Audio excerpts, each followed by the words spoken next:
welcome to the Home Care Strategy Lab. I'm your host, Miriam Allred. It's great to be back in the lab today. And today I'm joined by Mike Hoskin, the managing partner of a Better Solution franchise in Boise, Idaho and Reno, Nevada. Mike, thanks for being here today. Thank you very much. Happy to be here. Amazing. I am super excited to get into our conversation today. You and I are recently acquainted, and I've learned a lot about you and your business. And so naturally, I wanted to have you on the show. Let's take a couple of minutes to let everyone get to know you a little bit. Talk about your personal background and your journey to buying and starting your home care business. Okay, great. Nothing special about me. Just one of a million folks who went to school, studied, got a job, big company, worked a long time, branched out into consulting about 20 years into a career, did that for another 20, ready to retire. And my wife and I talked about post-retirement, what it would look like. And let's invest in some businesses or a business that we could operate sort of hands off, but that would provide us a post-retirement income. Hired a broker, and that process went over several years. And then life happened. We ended up being the caregivers of all four of our parents, and we're there for the final breath of all four of our parents, which is a real blessing. Not everybody, somebody gets the phone, some people get the phone call that, hey, bad news, dad passed, mom passed, whatever. And we didn't get that phone call because we were there for all four. And that process touched a part of our heart for the elderly and infirmed, and we saw people that were strong and who we looked up to become weak and vulnerable, and there's millions of those. And that led us to, boy, we could really do this full time. And then the second thing is, in that process, the available people to you to help you service your family members and loved ones isn't super robust. So we thought there's a place in the market for people who care about the elderly and infirmed. And we approached that with full force. That's how we got into the business. Nothing special about us, but life happened, and we were very, very fortunate to be teamed up with a Better Solution out of San Diego. Thank you so much for sharing that. It's maybe safe to say that home care is your third career. 20 years in manufacturing, 20 years in, I think, IT consulting, and now here you are Yes. launching into your third career. Yes. How special, though. And like you said, you and your wife got to see all four of your parents age dignified in their home and be a part of that journey, which then attracted you to this industry that is so special. And something you shared with me is when you were looking into senior care, you also looked into, senior living facilities and skilled nursing. And so you also looked broader than just home care. Tell us a little bit about kind of looking at greater senior care. We did, Miriam. Our initial thought was, let's open up an assisted living center, because one of our four parents actually spent the last few months of their life in a facility a mile from us. And so we were there every day and saw how that place operated and thought, wow, there's a real place in the market for assisted livings.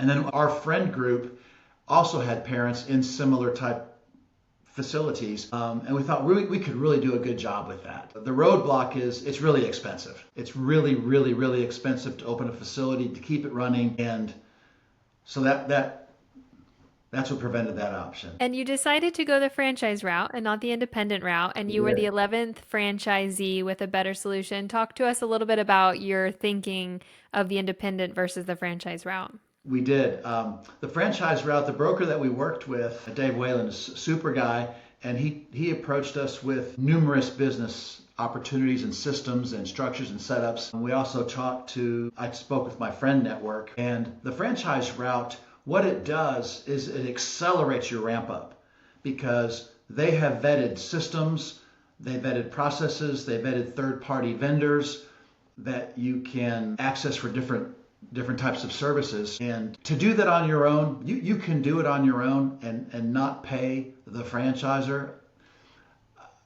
I made the decision to go that route because the acceleration was the ramp up was so much faster. And I don't know that we could have ever really gotten to the same level of support in terms of people, third party support, and certainly applications that we did going with a Better Solution. And then the second choice was size. You can be the 15,000th McDonald's owner or Chick-fil-A owner or Subway owner, or you can be the 10th or the 11th. And based on my background, I wanted to help grow the organization. Their goal, headquarters goal, and Leah, our CEO, is a dynamo in home care. And she wants to provide excellent care to seniors first, in as many places second. So quality is paramount for her. Second is growth. And that's the same way we approached it too. So we had a very close melding of the minds, and her staff is very, very good. All of them put clients first, care first, high quality first, and growth second. So I knew it was the right company. It's really, I got to tell you, I know there's many systems out there, and not to diminish or demean any of them, but Leah and her team run a very, very good operation. Amazing. Great Yeah. context. And thank you for sharing all of that. A couple more contextual questions. We're going to talk about systems and processes and what that looks like for you today. But tell everyone how many years in business you've been and about how many hours of care are you providing? We started in 21, so this is our fifth year in business, and I did a pro forma for the business where I thought that we could probably generate 200 hours a week, and maybe hit break even at 400 hours a week. Hours per week is kind of the barometer that you use to determine the health of the business. And by the end of the first year, we had hoped to be near break even at 400 hours a week. And we barely didn't make that the first year. And then the second year blew through that number, hit double break even, past the $1 million mark, and then the multi-million dollar mark, and continue on that stretch. So And this was out of one location in Boise. Your it first is. several years were just out of the Boise location, That's but correct. recently you're now launching in Reno as of right now, Yeah, correct? it's really exciting. We were able to secure multiple markets within a better solution, and opening them up a year or two at a time. And ultimately, would like to have 4 to 6 branches before I think my brain taps out. Like I said, quality of care is first. We have to be quality of care, the right people, the right processes. Systems, processes, people. When that's running well, then you can branch. And then when you prove you can do 2 well, then you go for 3. And when you can prove you do 3 well, then you go to 4. So I think slow, sustained growth is smart, and so that's what we're doing. And when you got into the business, you anticipated being a hands-off owner. So to some extent, what did that mean to you when you first signed up for this journey? What did Okay. being a hands-off owner mean to you at the time? All right, to your listeners of your podcast, if you hear anything, listen for the next 30 seconds. There is no such thing as a passive business. In the beginning, when we talked to our broker Dave and we met Lee and her staff, and like I said, it was in its infancy. Her desire to take what she did for 25 years, a outstanding home care business, and franchise it out to fuel her growth, was the headquarters group can support you, and you provide the seed capital. And you might have a once a month touch point meeting with headquarters. That has since morphed, largely because of us and other folks like us, my wife and I, Anita and I. But they've morphed into as the owner, you need to be more involved in terms of not day to day. You're not actually providing the caregiving or the hiring and firing of staff and monitoring, but remotely you are remotely involved in the daily operations of the business, and you are one step more involved than a board of directors. It's like it's a managing board of directors. And currently you're not in Boise. Have you ever actually lived in Boise since starting Never. the Boise branch? You haven't, No. correct? No. Which is another just like kind of glimpse into what your reality looks like as you're not there locally with this business. Right. During the second phase I had 3 careers. The manufacturing supply chain portion, I was tied to warehouses or manufacturing plants. In IT, I traveled the country. So I sold and worked as a consultant to companies all over. So traveling was not a big deal. I was comfortable with multiple time zones, had breakfast, lunch, dinner in 3 different states multiple times. So I was comfortable with that. So not living where the business was fine. I hop on a plane, go there. No, not everybody can do that. Not everyone likes to travel, can travel. My wife Anita actually gets travel jitters, not because of the fear, but the logistics are overwhelming. And but I don't have that. I've never really had that issue. So not living there is fine, as long as, I mean, we'll get into this later with systems and such. But I do show up on site three to five times a year on site. And so a minute ago, you were saying that there's no such thing as a passive business. Is that something you've learned the last 5 years? Were you anticipating it being more passive than it actually is? My tendency is to get involved and to not stay away. Headquarters warned me to, hey, let us do what we do best, let your team do best what they do best, and you kind of don't get. So I had to resist. So my anticipation was, I am an owner, I'm a remote owner, I'm not day to day, I'm somewhere in between. My team, our team, and we are a team in Boise, is so good. We can get into that in a minute, but they are so good that our relationship is so solid, and both of us have, that team and I have worked equally well to stay in sync. And my director is, I mean, absolutely the best, one of the best partners I've ever had. She's an outstanding partner. I trust her completely, and she trusts me. You have to have trust, good communication, similar vision, strategy, and I guess if you have, yeah, that's basically it. Vision, strategy, support, trust, and I stay out of her way. Let them do their job. Okay, so before we get into hiring and finding her, because that was also a journey, one last question around just like hours in the business. Year one, year two, how many hours a week were you spending on the business? And then today, about how many hours are you spending on the business? The first year, an hour a week. Second year, probably, I don't know, 10, 20 hours a week when things weren't working as well as we thought. And then years 3 and 4 to 10, and now I'm 10 hours a week, tops. Okay, that's great context as well. So let's talk about hiring your first general manager because as being a remote owner, you need someone there in Boise from day one, and you Yeah. had to find and source that person. So tell us about finding that first hire, that first general manager in Boise. Yeah, it worked hand in hand with headquarters, and they provided a lot of assistance. We had a range of candidates, whittled that down to the top 2 or 3, conducted those interviews, and came up with a person who was really good. That individual had some personal things in their life that where they had to back out. We weren't on a super strong trajectory, but doing okay.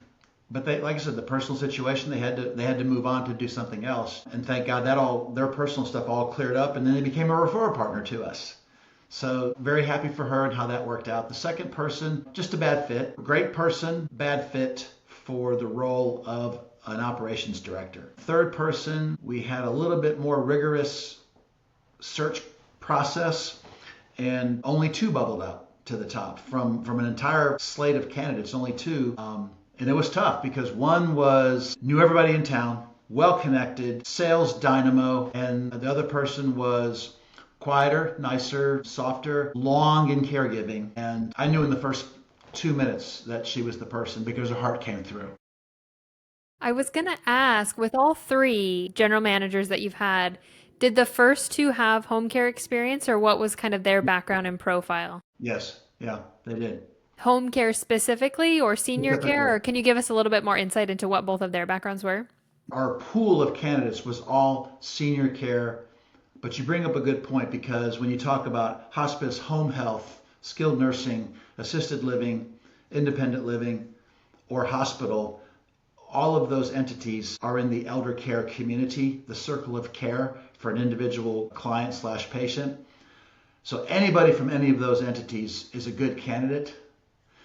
And whether they're operational or financial or sales or whatever their functional skill is, their heart for the elderly is what's important.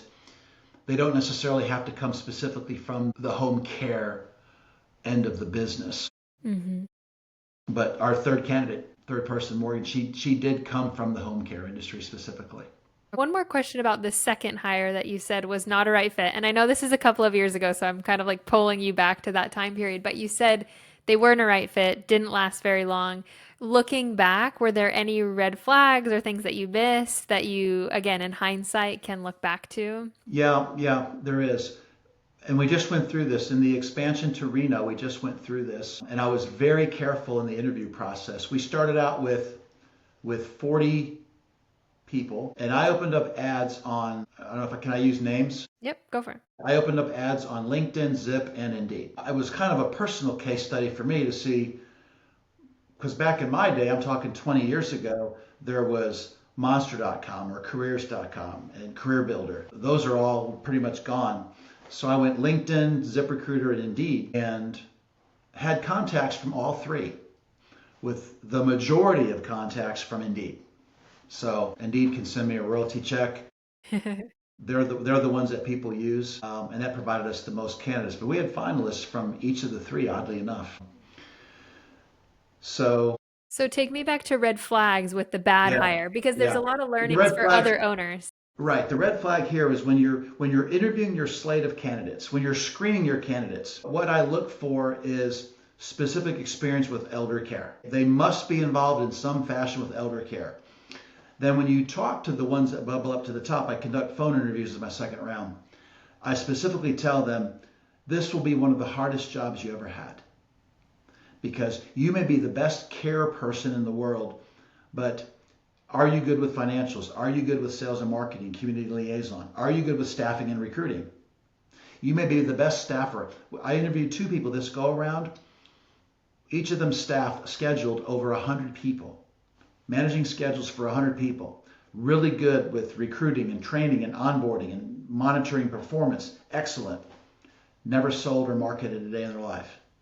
So they wouldn't be a great candidate. Other people we interviewed, very strong sales, maybe not strong in the care end of it or the staffing end of it.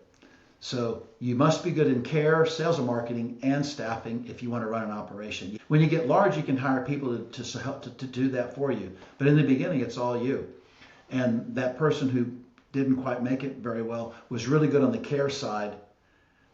On the sales and marketing side, they just couldn't. They didn't have that skill, and they knew it, and we knew it. Okay, this is super good to hear you unpack this because this is also Mike's brain. You know, this is how you think. Every owner thinks a little bit differently, but again, you're this remote, hands-off owner, and so you need someone that can walk the walk and talk the talk in all of these buckets like you're talking about. And it sounds like you found maybe the diamond in the rough in Boise. Your owner there or your manager there is just Yeah. phenomenal. Yes. And so speak to some of her strengths, what sets her apart and what, sets her up for success. Just three things. That's it. And two of them you can't teach: heart for the elderly and energy. I guess three: willingness to learn. You can't teach someone the willingness to learn. You can't teach energy and self-starting, and you can't teach heart for the elderly. You just can't. You either have it or you don't. And there's wonderful people who don't possess any of those three characteristics. But in our business, for that job, any job within our company, you have to have those. You have to have those three, and she did. And then on top of it, 10 years in home care. Just really a phenomenal find. And I think you told me she's pretty young. Is she under 30 or is she about 30? Just barely 30. Just barely 30, You so got some she's young. 55-year-old guy who's partners with a 30-year-old. And I love her. I Amazing. love her. Yeah, I love her. She's You can great. tell I'm a youngin' over here too, but I just think it's remarkable. Like you said, you outlined the strengths that she has, and she has that 10 years of experience, and then she's got the energy. She's got the drive and the desire, and so it just seems like an amazing fit. And the team around her that we've jointly hired all came from the caregiving staff. So we promoted from within, all trained by her. And then they migrated to with their specialty.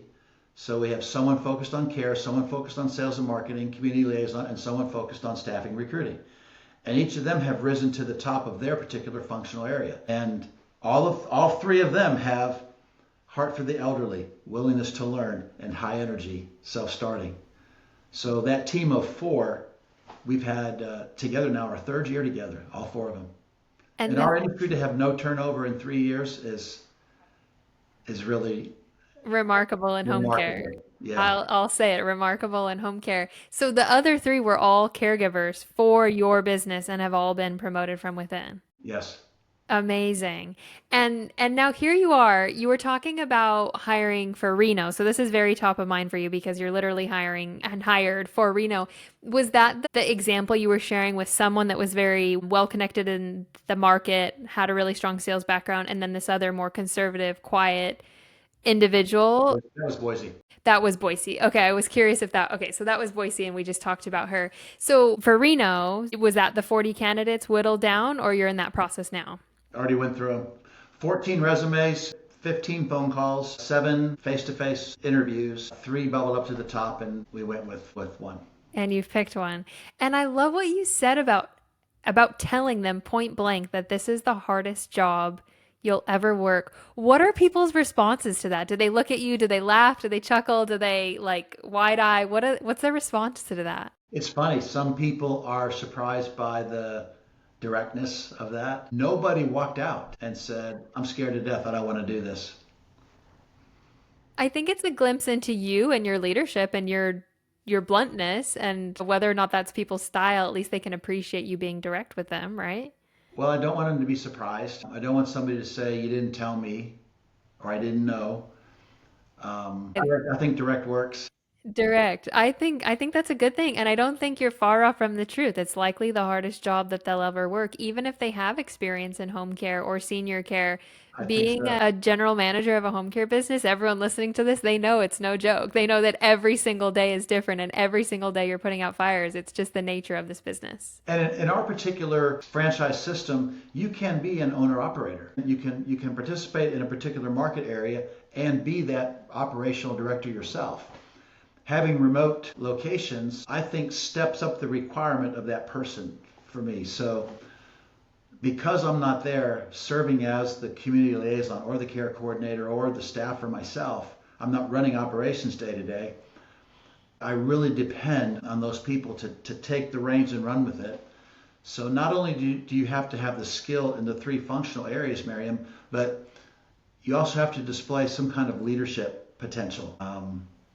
And a couple of the folks that we've met through this process were really strong already in the leadership side of it. So there's some really, really good talent. The home care community is blessed with a lot of people with a lot of good experience with great hearts. It's wonderful. My wife Anita was a teacher for a long time. Teachers, great hearts, work hard. Nurses, firemen, home care people. You just know these people with big hearts and good work ethic are like the best people there is. Agreed.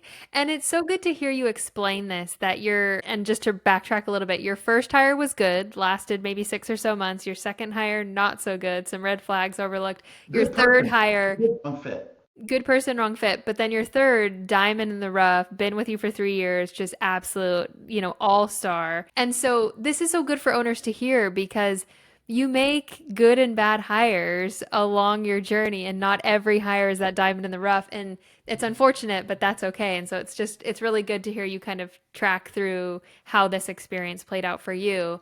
Let's talk about systems and processes, and let's start with you and your role at the top.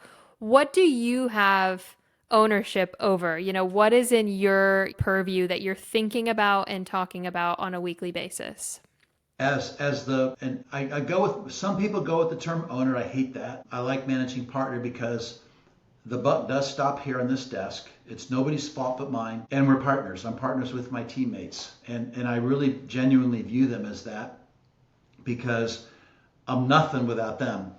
So what's my job in this position is to plan the strategy for the entity. So here's our strategy. Here's our growth strategy. Who are we? Are we the cheapest offer in town? Are we the best? Are we the highest quality? Are we fastest responders? The widest array of services to the elderly? What niche do we fill? What do we want to be? So what do we want to be? What's our growth strategy? Hiring and firing. What kind of people are we looking for? So I set that tone. What's our culture? I told you, clients first, employees second, financials third. And it's my responsibility to set that, honor that tone, support that tone, make sure the team understands that tone, and then knock down anything that's in their way. to hit the objectives. So I expect the team to do the day to day, and my job is to knock down any obstacles in their way. What's my role? What's my responsibility? Is we have a once a week meeting. We've jointly developed KPIs, so key performance indicators, and they're very quick. Our meetings are 20 to 30 minutes every Monday. And we go through the functional areas. What's your KPI? What's your KPI? What's your performance for that particular week? There's no surprises. There's no such thing as bad news. It's only the truth. This didn't go well. That didn't go well. This went great. You know, Mrs. Smith passed away. Mrs. Smith got better. Hooray. Canceled services with us because she's better. Wow. Okay. We're very open and honest and fair. You got to be open. You have to have your team be safe, feel safe to share. You know, in business, there's good news and bad news. And you have to create an environment where people are safe to share bad news. And you celebrate good news around the board. I want to talk about getting to this point because it Okay. sounds like today it's a pretty well-oiled machine and you've got the systems and the processes in place, but it probably wasn't like that early on. You joined a franchise model. There was kind of a managed model offering with tools and resources and structure. Was that your foundation year one? Yep. And Yep. how have you built upon that? What Two was the people. process of building this out? Yep. Two people. First person is a friend of yours, Dana Chambrea. Dana is I want to call her a dear friend. I haven't known her long enough to be a dear friend, but I love her. I didn't make a move initially without talking to her. She ran all of our payroll, billing, financials. She broke off and started a company And this was day one that you started working with her? from day one. She was part of the support model. And for a year, she was part of the support model. Sometime between year 2, 3-ish, she broke off and started her own firm, which we had talked about together. You know, you're pretty good at this. She's thinking, I'm thinking about doing it. You'd be great at it. And if you did, I'd go with you. And today I view her as one of our key, if we had a board, an official board of directors, she would be on it. She provides, we have a monthly dashboard. All of our payroll and billing is the day-to-day operations that they do for us. Monthly, they do the closing of the books and provide financial statements. In addition to all of that, they also provide a performance dashboard, which we review every month with Dana. I wouldn't be where I am without her. Weston Soto, Weston is with corporate. He is, again, young guy, low 30 something, but spent a long time in home care and had run $3, $4, $5 million branches himself. I thought, well, you know what, my branch is not that big, yours was. I want to do what you do. And I don't really care how old you are, how many years you have. You've got the experience, I don't have it. You have the performance, I don't have it. I didn't make a move for 2 years without talking to him. So the message to the owners and operators who are listening to this recording, build a strong group of advisors. And don't get hung up on, you know, the Oscar Mayer, you know, the fat kids, skinny kids, kids with chicken pox. It doesn't matter what they look like, who they are, man, woman, 60, 30, who they are, where they are, what they look like. If they have the experience and they have the heart for the elderly, and you can trust them, use your advisors, and I do. I use my circle of advisors for every move. I love this. I love this. So just to recount this a little bit. So this was you working with a Better Solution corporate from the beginning. So Weston is from corporate, and it sounds like Dana Charumbira, who is now with the home care CPAs, was working with a Better Solution, but has since branched off. But they were your two kind of backbones, sounding boards from day one. And it sounds like they're still involved today, 5 years later, and have They supported you are. through the journey. They are. And our CEO, Leah, I'm telling you, she she has someone named Diane on her team. She's got, I mean, Steve, Diana, her team is so good. There's, I don't really need them as much because, you know, we've got very strong leadership at the branch level, and we've got Dana over here. My weekly calls with Weston, I hardly talk to him anymore, but I know they're there if I need them. Lee and her staff they're excellent, and they're there. One phone call, I can have them on the phone right now if you needed to talk to them. Don't really need them as much anymore because we kind of, you know, we've got our sea legs now. But in the beginning, my message to the people who are watching the podcast is Build a circle of trust, a board that you can, not an official board of directors, but a board that you can depend on and bounce ideas off of. Because sitting alone in your office, your ideas sound pretty good to you. And when you're running by two, three, four other people, they don't sound as good. Two heads Mike, are better than one, three's better than two. it sounds like your fourth career is going to be home care consultant. Not what Anita wants to hear, but it sounds like you're building a strong foundation and other people are going to need your support. I don't know about that. So how do you balance delegation? How do you balance being less of a, daily in the weeds decision maker and being more of an advisor and a partner to these GMs? The GMs know their responsibility, the branch is theirs.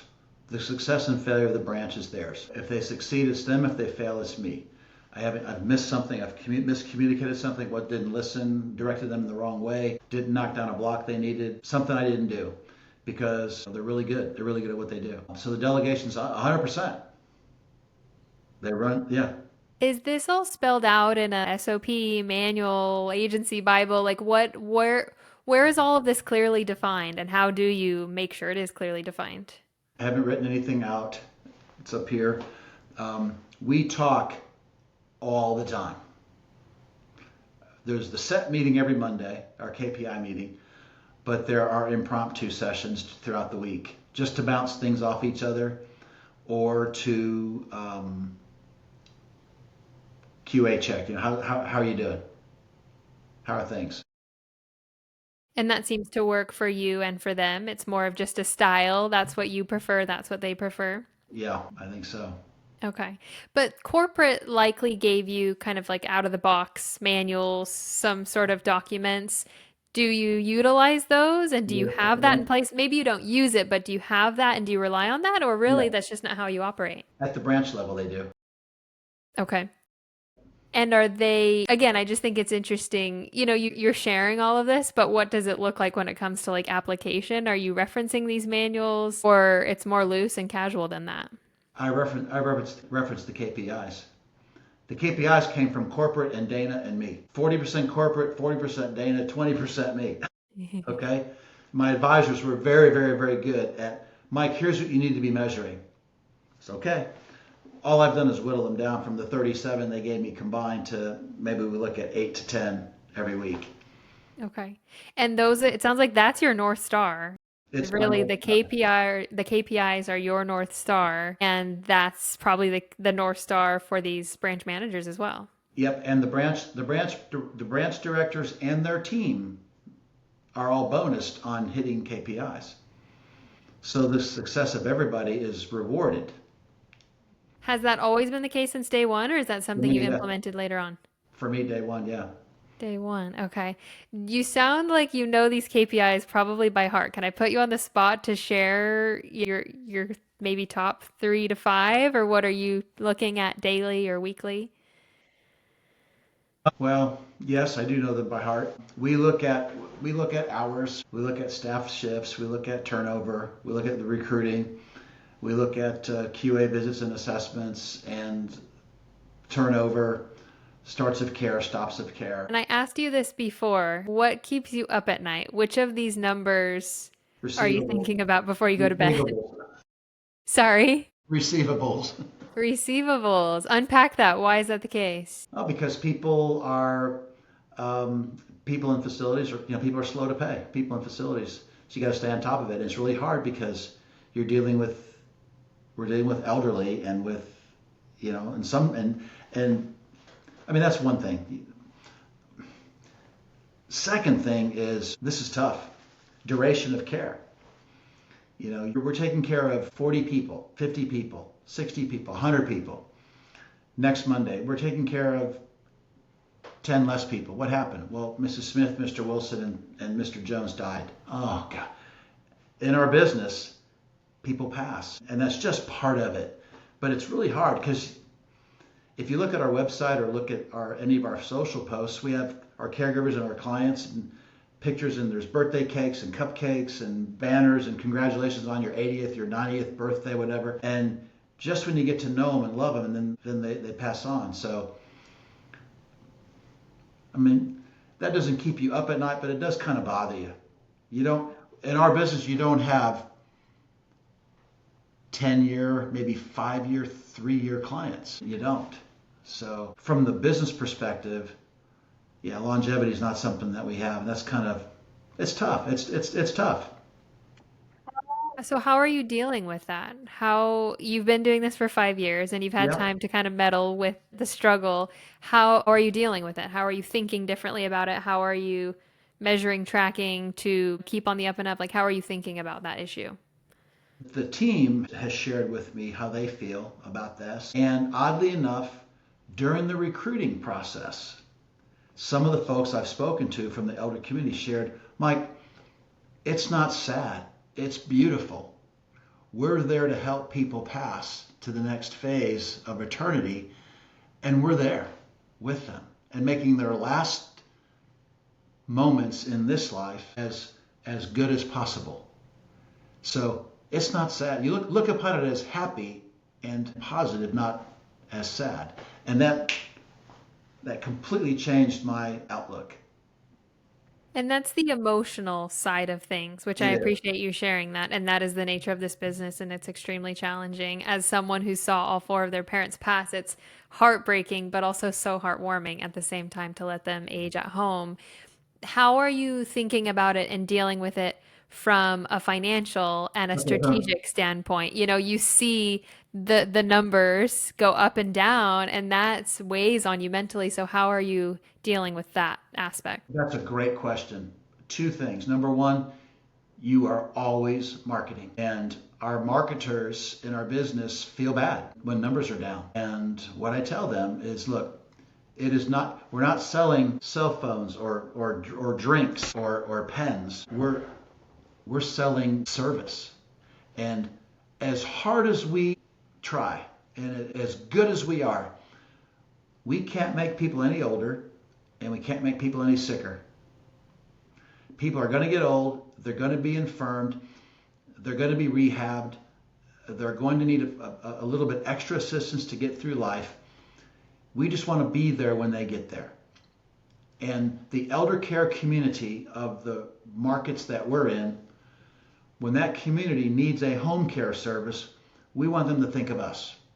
But we cannot create clients. You can't make people older or sicker. So don't feel bad. When they're ready, we want them to think of us. So you're always selling, always marketing, making sure your name is everywhere. So everybody knows who you are and they think positively of you when they think of you. And the second thing, I said there was two. The second thing is staffing. You're right, Miriam. You said that the business is up and down. And as an owner, as the sole investor, the ups and downs directly affect me. And I don't staff accordingly. I staffed to the level that I don't adjust staff down when sales are down. Keep the staff together. And we suffer together, We hold on during the weaker times so that when the times get good again, we're all ready to go. Share a little bit more about that, meaning you're paying them until you Yeah. find another client. Is there some sort of guarantee? How do you Yeah, approach our that? management staff is in place. So everybody in the management staff is in place, and they don't fluctuate. You know, now if we drop down a lot, then we'd have to make some tough decisions. So the team is all focused on results, and all know when we're bumping up against where it maybe doesn't make sense to have the full team we have. It's all hands on deck to get back up to a comfortable level. But they know they're not looking over their shoulder like Mike's going to come in, and we're not some big corporation. We don't answer to shareholders. And I understand, I worked in that environment. Think about it. You know, for 20 years, I worked in that environment. I don't begrudge people who have to make that decision. It's hard, but when you're beholden to shareholders or Wall Street, you have to make those tough decisions. I don't. What about with the caregivers, though? You know, when you They lose the fluctuate a lot. 24/7, when you lose a big client and They you have these fluctuate a lot. caregivers, that's where the fluctuation happens. I wasn't thinking about the management staff keeping them, but the caregivers, that's where it gets really tough to hold on to them if you can, if you have more cases and always be marketing. But if not, you know, sometimes you have to turn them away, which is hard. So one of the functions, Randy runs our caregiver staff management end of it. Kim and Allie are on the caregiving coordination community liaison side, and Randy, she runs the caregiving angle of it. it is really her job to communicate with the caregiving staff. Look, we're down a little bit. I only have 30 hours to give you this week, but next week I'll have 40 again. If you hang with me this week, I can fill you back up to 40 next week. Or whatever you're at. If you're comfortable at 20, I'm down to 10, whatever she constantly is communicating with the folks to keep them on. And sometimes people are like, look, I've got, 3 kids and the car and blah, blah, blah, and I need if you don't have the full 40, I've got to go somewhere else. And you say, well, at least give me half, she really, really has to manage that. We're highly flexible, really try to accommodate to the best of our ability, but good you hear this everywhere. Good communication matters. It really matters with your caregiving staff because they're your feet on the street. Sometimes the caregivers themselves are the only people that our clients see from our company. They're everything for us, and we love them. I mean, our caregiving, they're just wonderful people. And I wish that I could keep everyone as busy as they want to be all the time, but we can't make. Yeah, we respect them. They are your employees. You owe it to them to be honest and upfront. And they're, like you said, they're with the clients. The writing's on the wall if things aren't going well. And so it's just Our caregiver, vocalizing what's going Marion, on. our caregivers are everything. I hope the owners that watch this podcast know your caregivers are everything. You can be the best planner, you can have the best management staff in the world, but your caregiver staff is everything. That's what you deliver. They're the service you deliver. They're the people. They're the face of the franchise. They're everything. And our management team knows that. They were all caregivers, all of them. They know what it's like. My wife and I were caregivers. We know what it's like.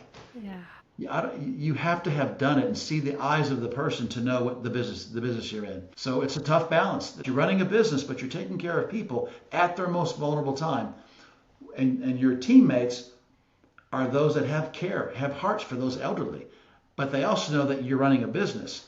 It's a tough balancing act.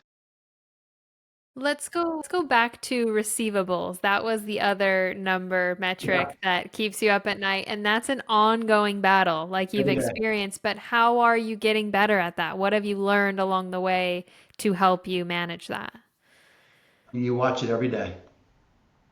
You look at QuickBooks every morning. And Dana and her team help. Morgan, our director, is on top of it almost every day. And it's really bad. It's the worst. Marion, it's the worst. Mr. Smith, you owe $500, and I'm sorry to call you because I know Mrs. Smith just died, and we have to collect money from you for the care we provided last week before she died on Sunday. I'm so sorry to call you and ask you. And so you got a guy who just lost his wife having to write you a check. It's awful, but you have to do it. I mean, you have to do it. It's But the reality, it which stinks.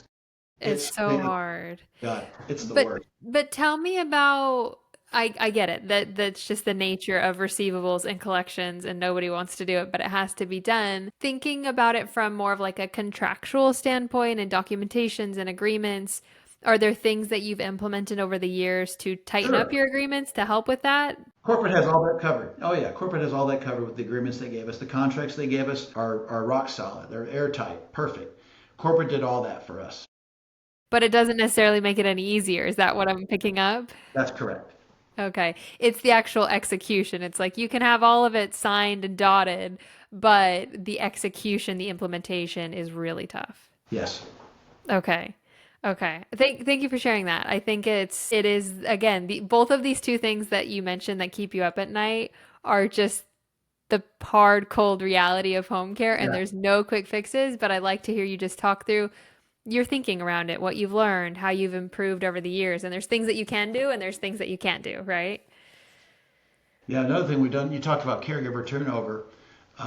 We provide training, and at certain levels of when you've worked so many hours with us and have achieved all your online training, you get a bump in your classification and a bump in your wage.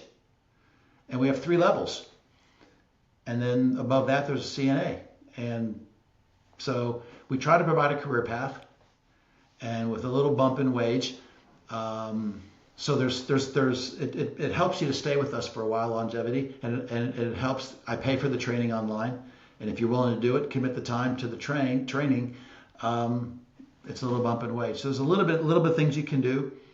We have caregiver appreciation, and our team is really good at honoring caregivers. We have, caregiver of the month, caregiver of the year. You try to do things. Nothing replaces hours, but we try to do the little things to show our appreciation for them and also create loyalty. Yeah, loyalty, career path, trust, longevity, all those little things really do add up and move the They do. needle.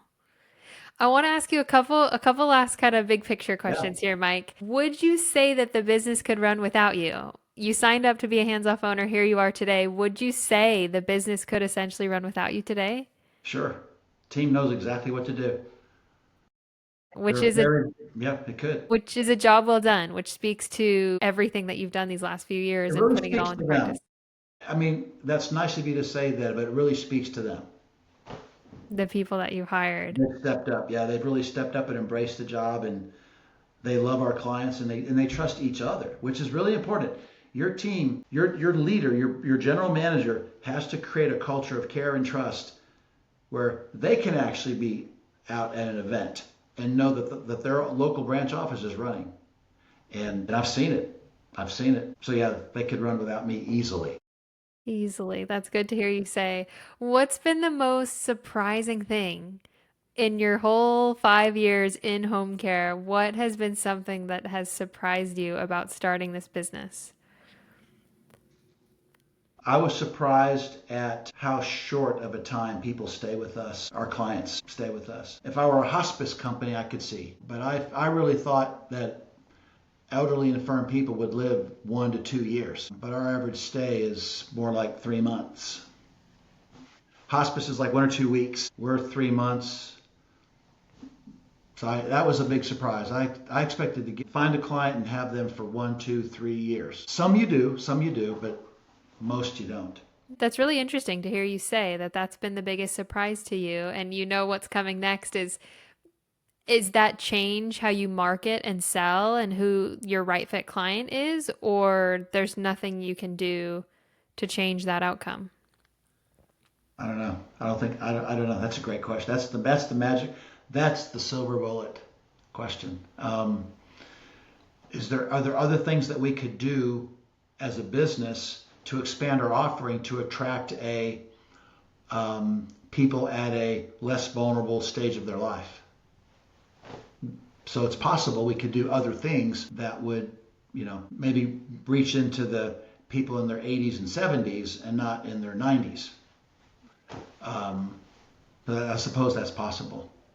Maybe a good question for you to bring up in your next meetings to think about that as a team is what are we doing to attract who we're attracting, and is there something else we could be doing to attract a different demographic?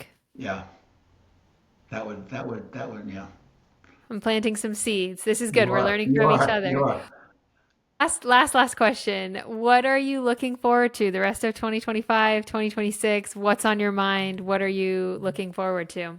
The rest of 2025 is for Reno to get up to the level where they're self-sustaining and on their way to approach the success we've had in Boise, and to prepare for Salt Lake in 26. Okay, so more offices on the horizon. We like the mountain states, and we like that part of the country. So yeah, we're gonna hopefully move forward. Amazing. And you said you want to get up to maybe four, five, six We'll see. branches and We'll see how see. it goes. We'll see. You have to crawl before you run, or walk, and walk before you run. Awesome. So we're crawling pretty good. So we got to prove we can walk before we start to run. Mike, I'm so glad we got connected. When we first met, you said, I don't know if we're going to talk for an hour or so. And I think I've proved that you have a lot to say and you've shared so much today. And so thank you for sharing so Thanks for openly the and time. willingly. A lot of great information.